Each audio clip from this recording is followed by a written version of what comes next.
The French Revolution lies at the strategic centre of modern history.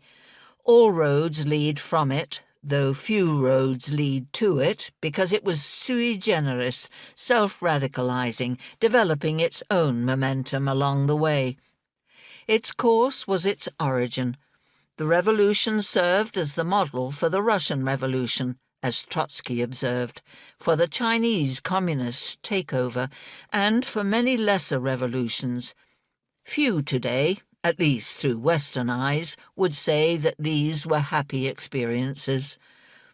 That is because these revolutions have tended to follow the political path of the French Revolution rather than the social one, and the political history of the French Revolution, the subject of this book, is a record of failure, instability and internecine strife. A social history would have been one of success. Permanent and mostly beneficial changes came about because these were organic, building on things that were already well underway, an acceleration rather than a revolution. There was little need to create anything, just to give a helping hand to get rid of institutions which were fading away in any case.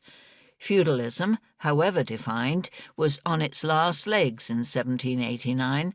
In 1779, Louis XVI had abolished servitude personnelle, personal obligation of a peasant to his seigneur, on his crown lands, together with main morte, which prevented the serf from transmitting his land to any but his children, and had instructed his ministers to follow suit on their own estates.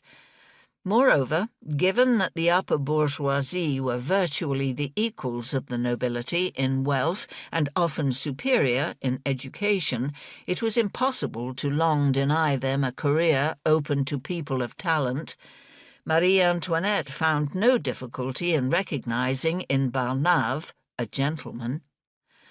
The political changes, on the other hand, ignored the living past as though the French were, as the Comte de Mirabeau wrote, savages arriving naked from the banks of the river Orinoco to form a society. Edmund Burke said much the same at much the same time. The revolutionaries' doctrinaire approach, rejecting successful British or American models and their own past, meant that they were unable to construct a working parliamentary system with easy commerce between executive and legislature or an independent judiciary. Why did the later revolutions display so many of the political characteristics of the original, and notably the one memorably described by the Girondin deputy Pierre Victorien Vergniaud? We have witnessed the development of that strange system of liberty in which we are told, "You are free, but think like us, or we will denounce you to the vengeance of the people."